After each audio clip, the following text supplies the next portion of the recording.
Alright, so here I am with my Holy Rock background. I've decided I need to trim this. It's way long. And what I did was I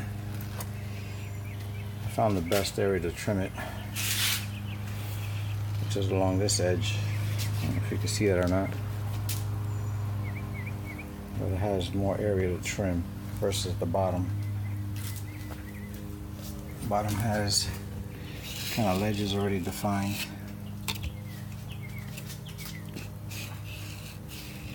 I'm calling this the bottom because it could go either way, but I kind of like the way it looks. So it's 72 by 24, which was cheaper than the 72 by 23 for whatever reason. I think $30 cheaper. Just the way it measured in. They do cut it a little bit. I don't know why it's so dark. There. So it's supposed to be 24, but they do trim it down a little bit for you to fit inside your tank. So if you have exact measurements, this would probably work for you.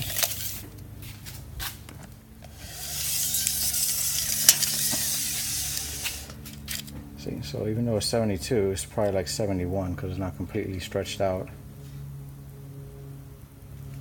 which is perfect.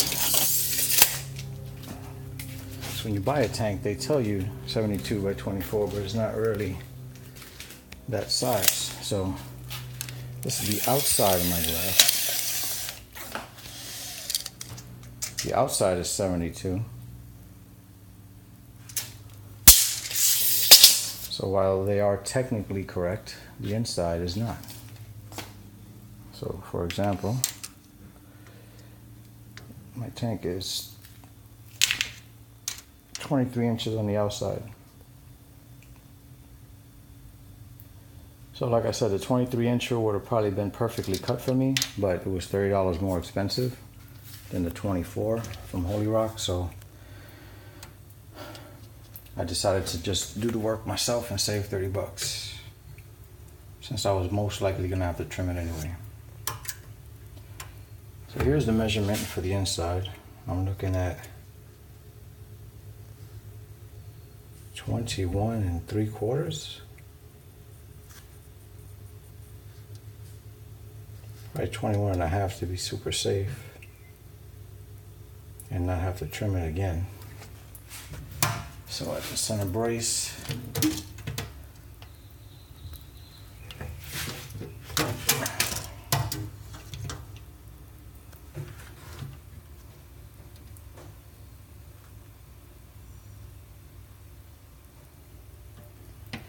yeah, I'd probably go 20, 21 1/2.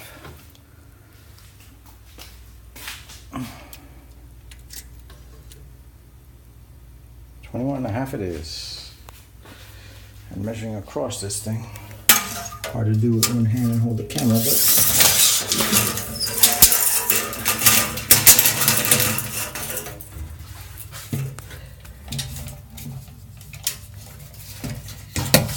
1 second.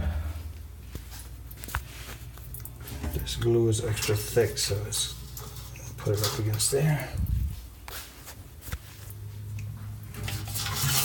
So measuring the inside of my tank,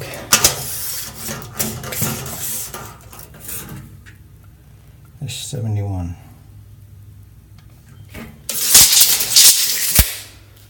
So what I'm gonna do is lay this thing on its backside, because this just looks a little rugged to start cutting and marking versus the smooth texture of this. Now they say you could use some kind of sharp knife, but I don't see that working out too easy. So my idea is, once I get it marked off to the dimensions I just measured, all across this line, Mark it off with a Sharpie. Take measurements periodically, and then kind of dotted line across so that it's nice and even. Don't need my OCD kicking in. I'm going to use this Dremel and try to just kind of score it at first, depending on how hard or how easy it is to cut. Score it across. So I'm taking off a good, 2 inches. So I'm going to be hitting some rough spots, like right here. That's an actual rock. I don't know how I'm going to get around that, but I'll probably just figure it out once I get there. This might be another potential issue, this rock here. Other than that, looks like it'll be smooth sailing. So I'll give that a shot. I'll turn the camera back on when I'm ready. Bye. So I'm out here trying to get my work on. This thing lands on my beverage. Look at this shit. We got some balls. You must be thirsty.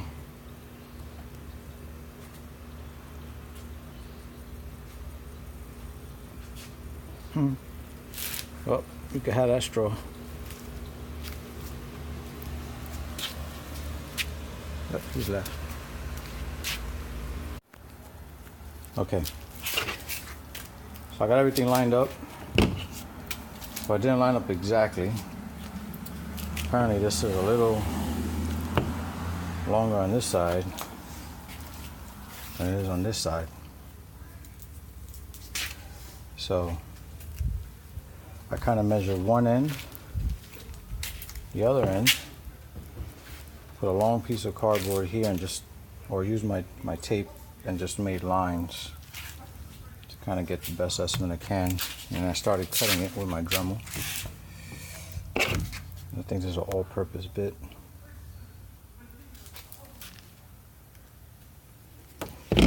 And something interesting started happening when I started cutting it. It started turning into like cotton. So I'm going to show you. Chris, hold up.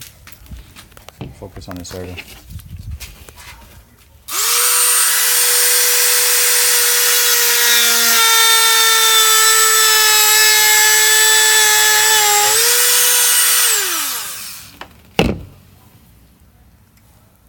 I guess it's fiberglass or something, but reminds me of cobwebs. And it does cut pretty clean. Let me show the cut right here. Not that close. Nice clean cut.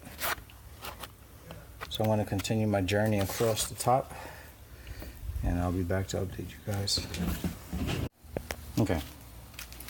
So not knowing what this stuff was, I decided to wear some safety goggles and a respirator thingy. But it sure is pulling up a lot of cobwebs. And all I did was I scored the top so far. There's a ton of this stuff wrapped around the Dremel wheel, everything. But it is cutting, and surprisingly, it's cutting right through this rock too, pretty easily. So I think I'm gonna try another approach, some tin scissors or something, just so that I don't have to deal with this stuff here. I just want to see what method might be easier to cut through it. I'll update you if that works out or not. So I'm back, and I just want to say that Plan B worked out very well. These are aluminum snips, and they were able to cut right through it like scissors. Try to show you that with one hand, but cuts right through them. It's going to take a little while, but it'll get through it. And I figured when I reach these high points, whatever they're filled with, I'll just Dremel through those. There's only 2 of them. So I'll Dremel through these. I'll try the snips, see what they do. If they don't get through it, I'll Dremel through and I'll keep going. But next time you hear from me, I should be done cutting this down to size. Alright, so I cut down the holy rock. Took some effort. What I wound up doing was using a plain old hand saw. Cut it down. Didn't get it exactly right, so I had this extra little strip, which is a pain in the butt, so I recommend you do it right first time. But the hand saw is easy. If I had a table saw, it'd be even easier. Then what I did is I pressure washed them. I'm going to show that because it's just pressure washing, but light pressure washing at first. Then I went to medium using the electrical pressure washer, so not too high pressure. And I kept running through it until I saw the white dust, cloudy water stop. You can see my hands are still white though when I touch it. Anyway, I got tired of pressure washing it, so I'm going to let it sit in the tank. And what I did with this bad boy, 72 inches, sitting out in the sun for a little bit, rolled it up. Look at that. Rolled it up, put a clamp on it. Hopefully this is going to fit through one of the braces. Then I'll unwrap it within the tank.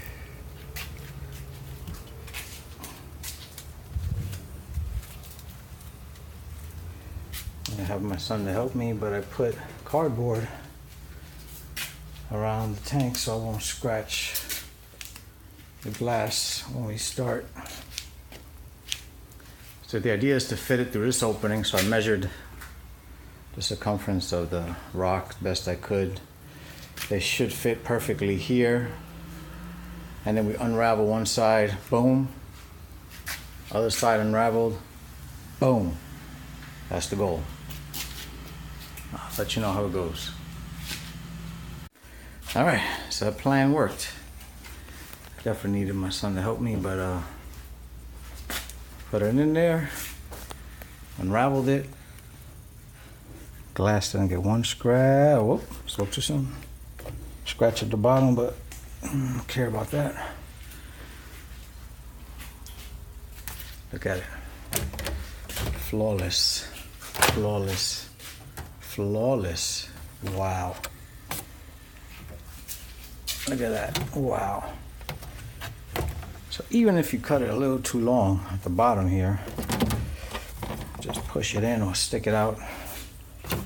What I was thinking is maybe trimming down just these areas here if I had it just a tad too long, because there is a tiny bit of play before the glass hits it here, but that won't be necessary because it's a very good fit. My equipment won't be able to fit back here like I had first imagined, but that's okay because I have a nice side area here for my intake. The heater I'm going to throw back there, potentially. Here will be the output, or I might just put both on one side. Have the flow of the water circle around like this because I'm going to have some wave makers. But I'm very happy with it. Now to take out the cardboard and fill this thing up with water.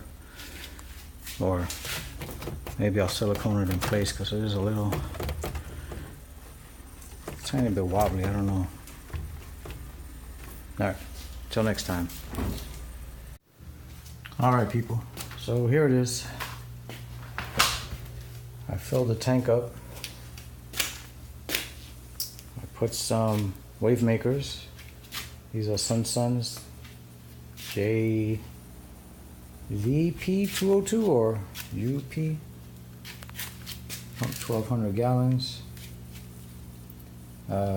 Reason I did that is because I gave this background and modules a nice pressure washing, and wanted to kind of see how these modules do and the background does in water, and I wanted to make sure there was circulation. But this is my first design attempt. That module seems a little buoyant. It's kind of just floating there. And then this is, I think, Deco 44, which I have kind of bent to make like a big cave. It looks freaking awesome. I have another module down there that's doing pretty well. I think I'm gonna just leave it laying there.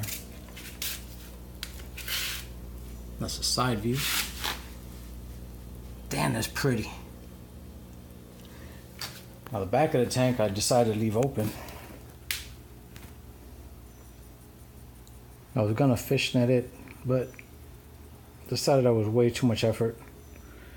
And if my fish decide to go back there, oh well. I'll get them nice and fat. They won't fit back there anymore. But the background fit perfectly. My technique to get it in the tank was flawless. As you can see, zero room for error here. Like perfect. Perfection. I didn't even need to caulk it. It fit so well. I was gonna put a bead of silicone. That would have been kind of difficult and ugly. So I chose not to. This is the only area I'm a little concerned with. But I'm going to use the clips. I don't know how to use those yet. See that? It's the only area of concern for me, but this holds very well too. Anyway, I have this 44 module here bent and held into this groove here. I don't know if you can see it. So this module is supposed to be flat.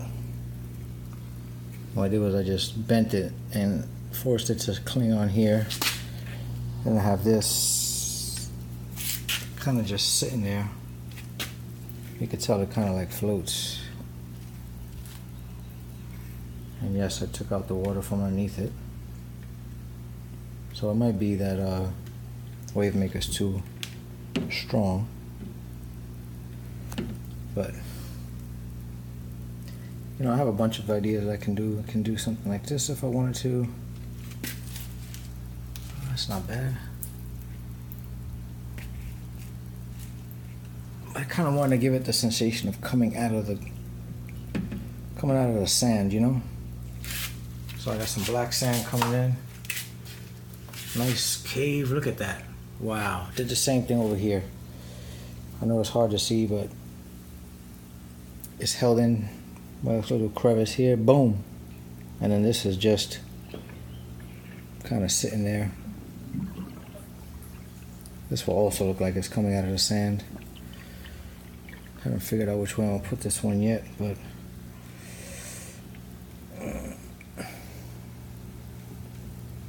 my original thought was to have it come out like this. You know, that looks sweet. Make it look like it's part of that one.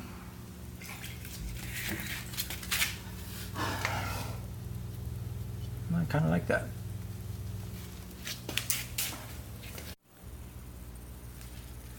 All right.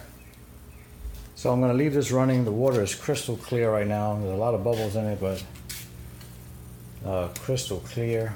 I think I did a really good job pressure washing. So if I come out tomorrow and this water is still clear, I'm going to dump it and move this to my living room, where I'm going to put the sand in, and I still have a background. I have this aquarium background, some kind of kit. Supposed to be like window tinting. So this is black. Reason I have that, so these holes look like they're actually caves. And also hide any wires, even though they won't be too visible. But this tank is beast mode right now. When I get the black background, nothing will show through it. I do have white walls in the house. I want caves looking black with the black sand. I think that's gonna really pop. So I'll update you guys in case anybody's considering getting one of these and they're concerned about the water being cloudy, as so many people have said. All you gotta do is a little pre-work and see if everything works out. I'll be back in the morning.